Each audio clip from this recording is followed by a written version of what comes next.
Dis bonjour, on dit quoi? Bonjour tout le monde, bienvenue dans cette nouvelle séance de Yin Yoga. Bienvenue sur ma chaîne Nindo Yoga. Aujourd'hui, on se retrouve pour pratiquer ensemble quelques minutes. Et aujourd'hui, on va faire une séance de Yin Yoga. Vous savez, je pratique exclusivement l'Ashtanga et le Yin Yoga. Et les deux ensemble m'apportent une complémentarité dans ma pratique de yoga posturale qui est juste incomparable. Avec l'Ashtanga, j'apprends la discipline, la rigueur. Et avec le yin, j'apprends l'immobilité, la relaxation profonde. Et les deux viennent nourrir quelque chose en moi qui me rapproche un petit peu plus de cette belle spiritualité qu'est le yoga. Parce qu'évidemment, on le sait, le yoga ne se résume pas qu'à la pratique posturale. Et les deux ensemble, Ashtanga et Yin Yoga, permettent d'aller un petit peu plus loin dans notre chemin du yoga. Je m'arrête ici. Si jamais ce genre de format vous intéresse, où on parle un petit peu plus spiritualité, où on parle un petit peu plus yoga, au-delà de la pratique posturale, n'hésitez pas à me le dire en commentaire, je serais ravie de vous proposer des formats différents que ce genre de pratique. Quoi qu'il en soit, pour aujourd'hui, je vous propose une séance de yin, d'accord? Donc une séance où en fait on va venir apprendre à respirer. Parce qu'on le sait, dans notre pratique d'Ashtanga Vinyasa Yoga, on fait un pranayama en continu, c'est la respiration Ujjayi. Mais pour pouvoir réaliser cette respiration Ujjayi, il faut quand même avoir conscience de sa respiration. Et je pense, c'est même pas je pense, c'est je suis sûre que le Yin Yoga est vraiment la pratique parfaite pour se connecter à 2000% à notre respiration. Donc pour cette pratique, vous aurez besoin d'une tenue, comme d'habitude, la plus confortable, d'un tapis de yoga, si jamais vous avez un compagnon, chien, chat, oiseau, souris, que sais-je, voire même votre chéri. Amenez-le sur le tapis, vous allez voir, on va passer quelques minutes ensemble, ça va être super. Un bolster ou alors une couverture roulée en édredon, ça fait très bien l'affaire. C'est parti ?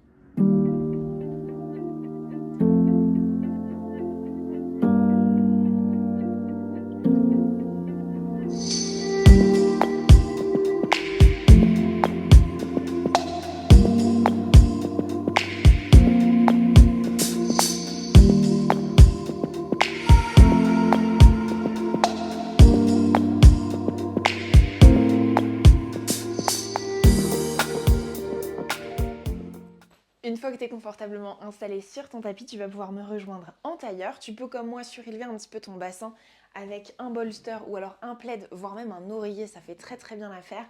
On prend les accessoires qu'on a à la maison. C'est aussi ça, la beauté d'une pratique de yoga à la maison, c'est qu'on fait avec ce qu'on a. Et dans un premier temps, on va simplement prendre conscience de notre respiration, mais d'abord notre respiration naturelle. On essaye de garder le dos bien droit, on peut très bien croiser les jambes ou alors mettre simplement un pied devant l'autre. On choisit la position dans laquelle on est la plus confortable, le ou la plus confortable. J'essaie d'avoir le dos bien droit, comme s'il y avait un fil au-dessus de ma tête qui essayait de me tirer vers le plafond et me faire grandir. Je rentre légèrement le menton proche de ma poitrine, je ferme les yeux ou alors je fixe un point devant moi si je suis plus à l'aise avec ça. Et je viens me déposer ici. Ça y est, le plus dur a été fait, on a déroulé le tapis. Maintenant, il suffit juste de se laisser porter par cette séance et de laisser son corps se placer dans les différentes postures qu'on va venir travailler aujourd'hui. Et je vous invite vraiment, et je t'invite vraiment pendant cette séance à prendre conscience de ta respiration et donc à accorder un regard, une écoute, une attention toute particulière à ta respiration. Pour l'instant, observe ta respiration naturelle. Comment est-ce qu'elle est en ce début de pratique ? On le sait, hein, notre respiration, c'est aussi un guide, c'est un indicateur si on est stressé, détendu, en colère.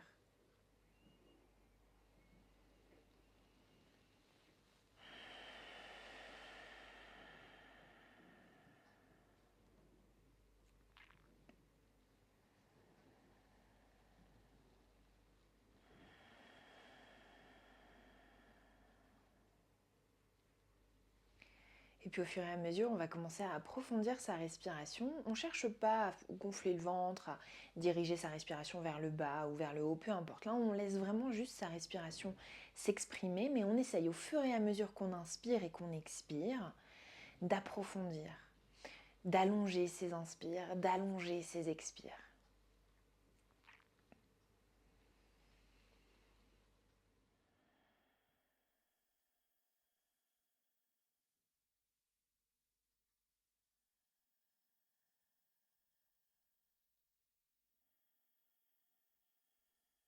On peut peut-être prendre le temps d'observer le chemin qu'emprunte notre respiration.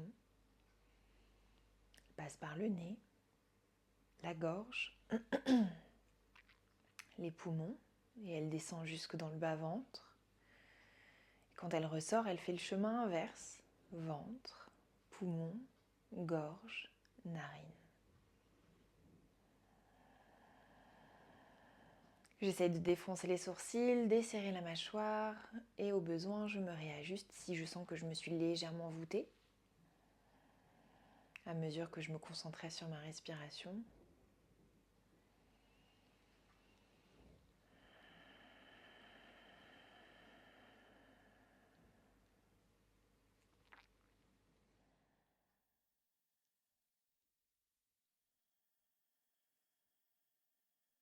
Et puis à mon rythme, je vais pouvoir réouvrir les yeux. Je vais sortir de mon tailleur et je vais venir à plat ventre sur mon tapis. Donc si comme moi vous aviez le bolster, on peut le laisser de côté pour l'instant. Et on va venir sur le ventre, les bras posés vers l'avant du tapis, l'un sur l'autre. On essaye d'espacer aussi ses jambes pour laisser respirer, bonjour, laisser respirer son bassin. Et on vient poser sa tête sur ses bras, sur ses mains. Et ici, on va faire ce qu'on appelle la respiration du crocodile. Donc ici, on va vraiment engager notre respiration. Et à chacune de nos inspires, on va gonfler le ventre. Donc on va sentir qu'il y a un petit peu une pression entre notre ventre et notre tapis. Et à chacune de nos expires, on va dégonfler ce ventre.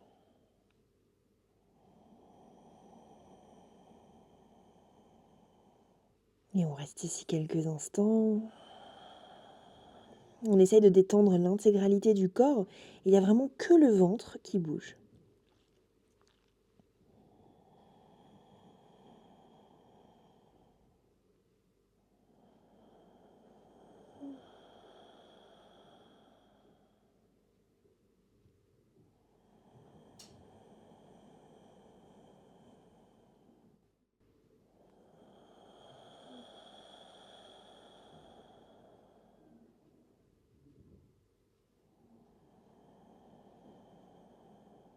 On vient vraiment amener de la conscience dans cette zone qui se gonfle et qui se dégonfle à mesure qu'on inspire et qu'on expire.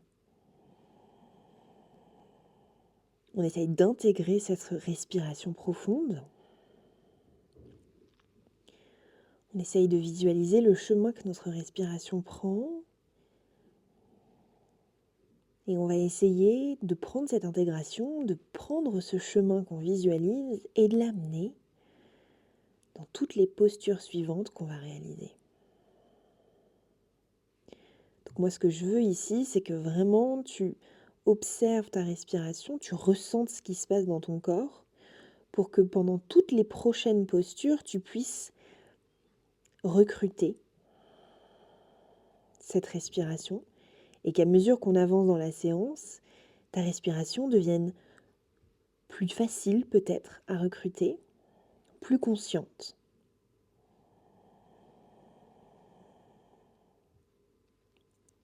Je le dis souvent, mais ici on cherche vraiment une symbiose entre la respiration et le mouvement, surtout en Vinyasa par exemple, ou même dans la pratique d'Ashtanga. La respiration accompagne le mouvement, mais le mouvement accompagne aussi la respiration. Et c'est vraiment très intéressant dans une séance de Yin de venir travailler cette respiration, de venir affûter même sa respiration.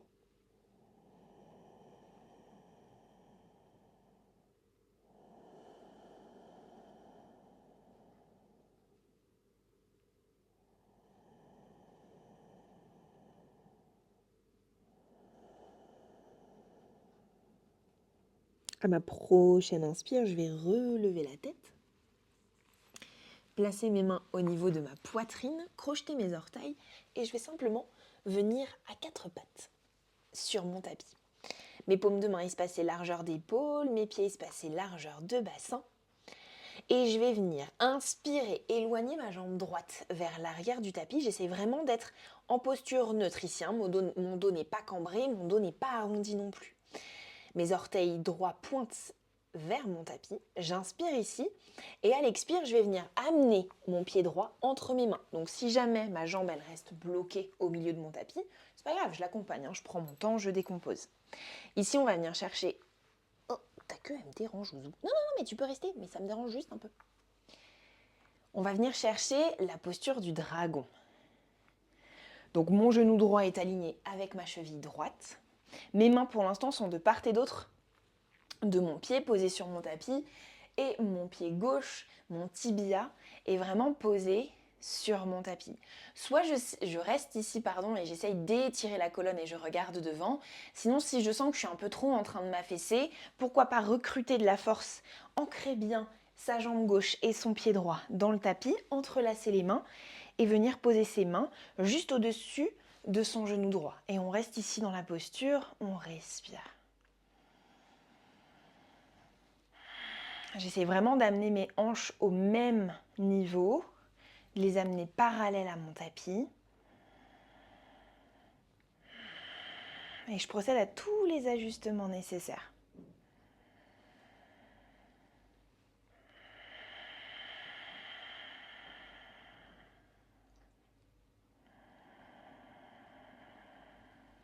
J'essaie vraiment de garder le dos bien droit. Et encore une fois, ici, vraiment, ce qui m'intéresse, c'est pas tant la posture. Ou alors, si la posture m'intéresse, il faut vraiment que je sois en sécurité dans la posture pour que je puisse rester immobile et longtemps dedans. En revanche, là, vraiment, ce qui m'intéresse surtout, c'est ma respiration. Et comment est-ce que je peux venir dans cette posture, recruter ma respiration et ressentir qu'elle vient nourrir l'intégralité de mon corps. Inspire ici. Et à l'expire, je peux délasser mes doigts, venir reposer mes mains sur le tapis et revenir en contrôle à 4 pattes. Je peux basculer mes hanches dans un sens, puis dans l'autre, sur les côtés. Je reviens en posture neutre. Et même chose côté gauche. Inspire, éloigne la jambe gauche vers l'arrière du tapis. Mes orteils pointent vers mon tapis, vers le sol. Et expire, ramène le pied gauche entre les mains. On prend le temps de se placer dans un premier temps dans la posture. Et une fois qu'on est ancré, on pense uniquement à sa respiration.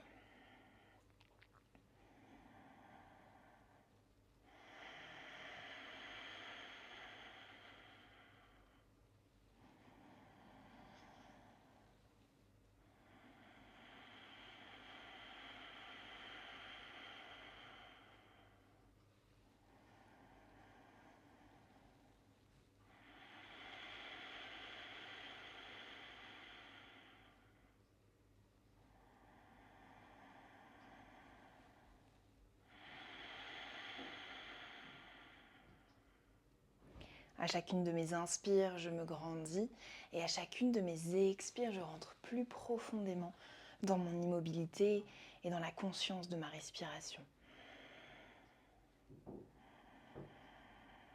C'est aussi un excellent exercice pour voir si la respiration ne peut pas aussi nous aider à rester plus concentrés dans l'instant, dans le moment. Oh, au revoir Ouzou. Inspire, je me grandis et expire, je viens reposer mes mains sur le tapis. J'éloigne ma jambe gauche, je reviens en posture de la table, j'écarte bien les doigts de mes mains, toujours espacé largeur d'épaule. Je vais venir crocheter mes orteils, j'inspire ici. Et à l'expire, en contrôle, je pousse dans un premier temps les fesses vers le ciel et je viens en chien tête en bas. Ici, pourquoi pas faire marcher mon chien, on ne va pas rester longtemps dans cette posture. Mais on vient simplement délier un petit peu les jambes.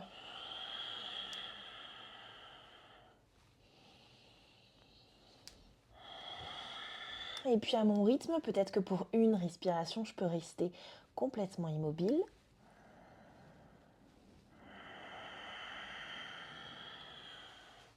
À ma prochaine inspire, je plie légèrement mes jambes, je regarde devant et des petits pas jusqu'à l'avant du tapis. Je reste ici, mes pieds sont espacés largeur de bassin et je vais venir dans la posture de la cascade. Donc en pince, j'hésite pas, hein, toujours je plie les genoux au besoin. Je choisis ma variation, et peut-être que je peux attraper mes coudes et vraiment me laisser tomber dans la posture. Genoux pliés ou tendus, peu importe. On vient essayer de ressentir cette respiration dans le ventre, un peu comme dans la posture sur le ventre du tout début de la pratique. Mais la même chose, on essaye d'observer un petit peu sa respiration quand le ventre se gonfle et se dégonfle.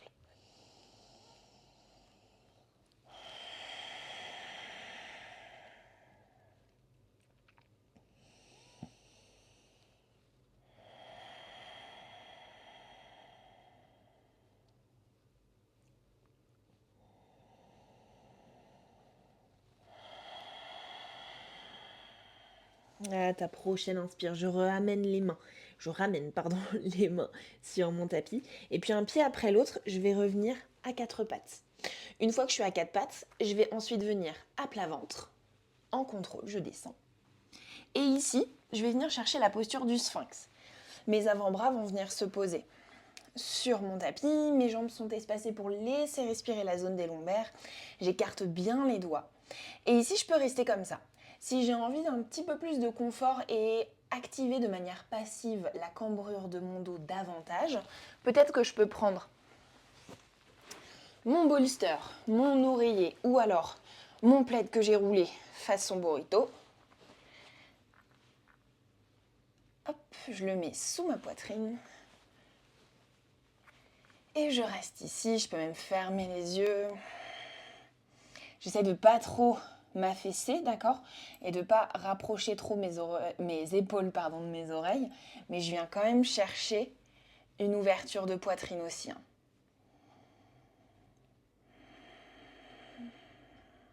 Et je reste là.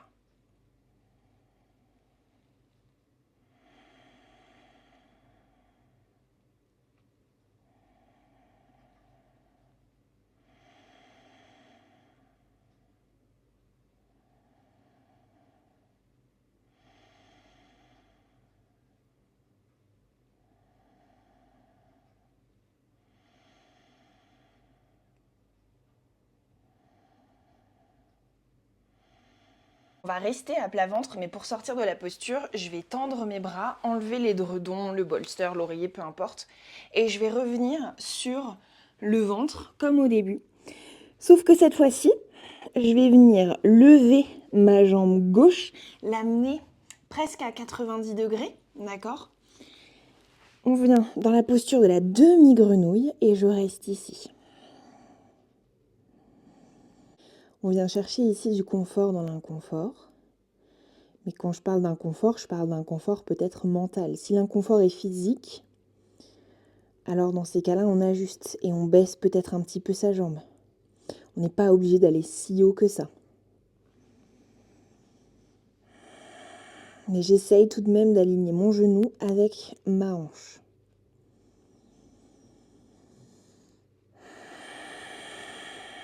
Et je respire profondément.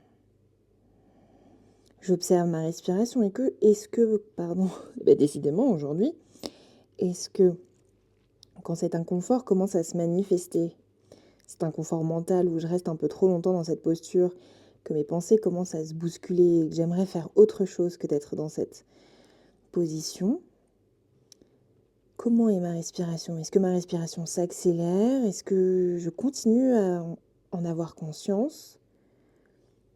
J'observe. Évidemment, ces pistes de réflexion, ces observations qu'on est en train de faire sur son propre corps, on essaye de toujours les faire et observer avec bienveillance. On essaie d'avoir la même attitude qu'on a avec nos membres de notre famille, avec nos proches.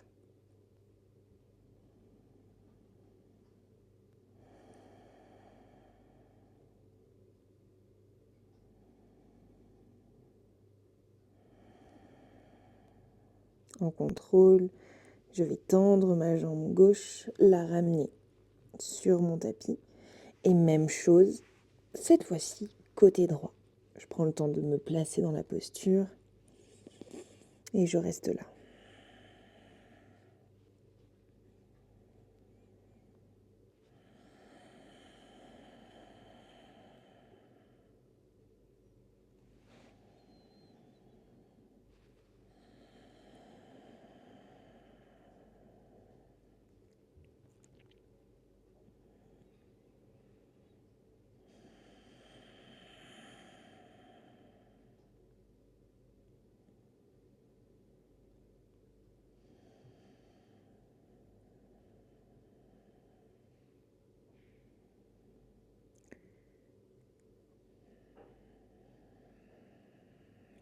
Je ne fais pas d'apnée. J'observe ma respiration. J'approfondis chacune de mes inspires, chacune de mes expires.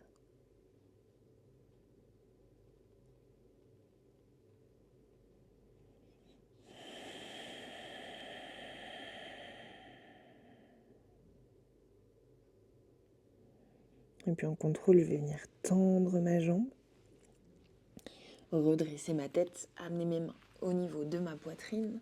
Pourquoi pas crocheter mes orteils et pousser sur mes bras pour revenir à quatre pattes. On amène ici un petit peu de mouvement pour délier un petit peu la colonne vertébrale. Donc je vais venir inspirer, creuser le dos, regarde devant. À l'expire, dos rond, menton, poitrine. Comme d'habitude, je trouve une symbiose entre ma respiration et mon mouvement. J'inspire, je creuse le dos, je regarde loin devant, poitrine fière. Expire, j'arrondis le dos, menton, poitrine.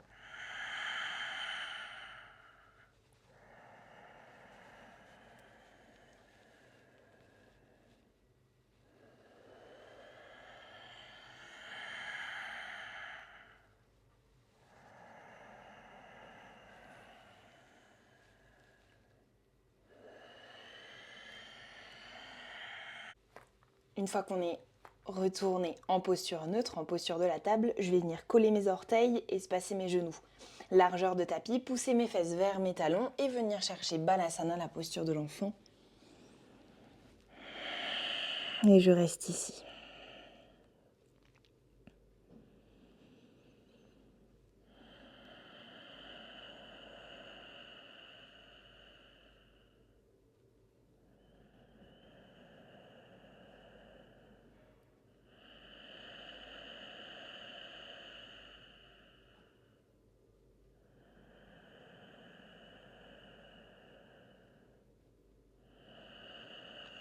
Si j'ai envie d'avoir encore plus de confort dans cette posture, je peux venir prendre mon oreiller, mon plaid façon burrito ou même mon bolster. Je peux venir le rapprocher contre mon puce et venir vraiment poser mon buste dessus et tendre mes bras ou alors joindre mes mains et pivoter la tête d'un côté ou de l'autre. Mais je pense bien, une fois que je suis restée quelques instants avec la tête tournée sur un côté, à ne pas hésiter à tourner la tête de l'autre côté. On essaie toujours d'équilibrer un petit peu le côté gauche et le côté droit.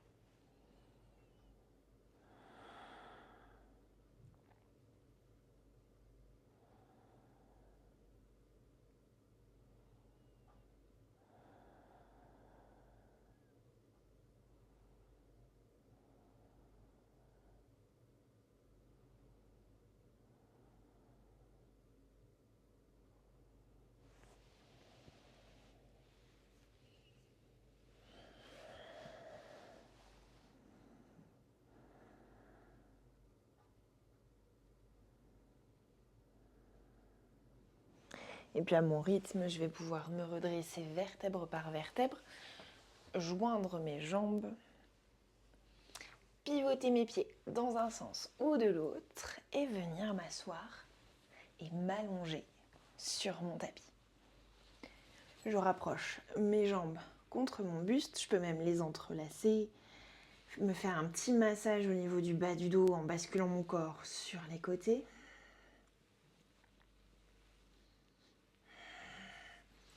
Et puis ici, je vais ouvrir mes jambes, lever mes pieds flex vers le plafond et si c'est possible, je vais venir attraper la tranche externe de mes pieds pour venir dans la posture de l'enfant heureux. Ici, particularité, je veux vraiment veiller à coller mon bassin sur mon tapis. Bonjour monsieur. Si j'arrive pas à attraper les côtés de mes pieds, je peux très bien juste attraper, pourquoi pas, mon pantalon, d'accord, ou mes chevilles. Ou par exemple, je peux faire juste un côté et peut-être que mes pieds sont simplement joints au centre de mon corps. C'est moi qui vois. Mais ici, le focus, c'est vraiment d'avoir l'intégralité du dos qui est posée sur le tapis et même le bassin. Je veux pas que le dos s'arrondisse, d'accord? Et je respire.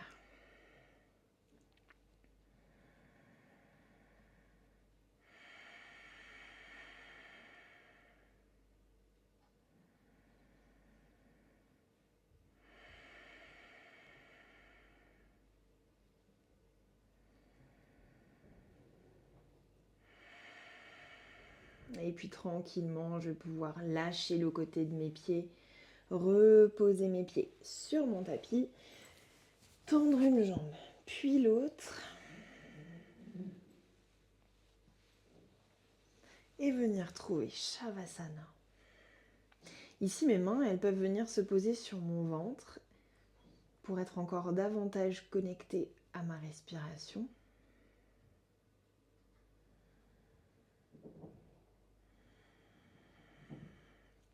Même si c'est la fin de la vidéo, reste jusqu'au bout.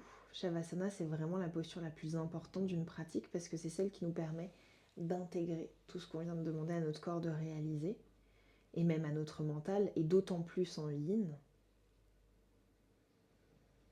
puisque là c'est plus le côté mental, je trouve, qu'on vient recruter davantage que le corps, même si physiquement le yin est intense. Mais ici, je dirais que l'intensité reste quand même mentale.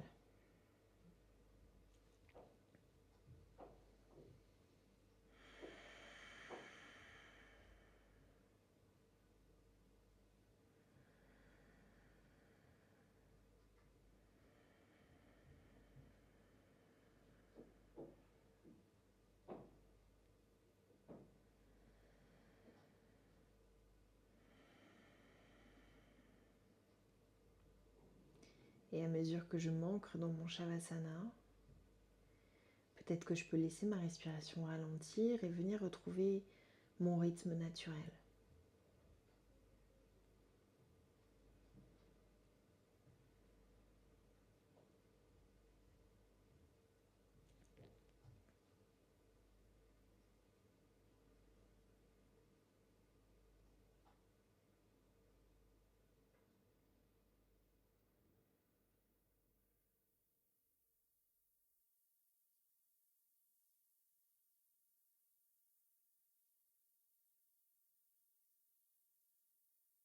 Et puis tranquillement, soit je reste dans cette posture encore quelques instants et je peux faire pause sur la vidéo, soit je commence à ramener du mouvement dans les doigts des mains et dans mes pieds. Et puis je vais venir basculer sur le côté de mon choix pour venir en position fétale. Je reste ici encore quelques respirations.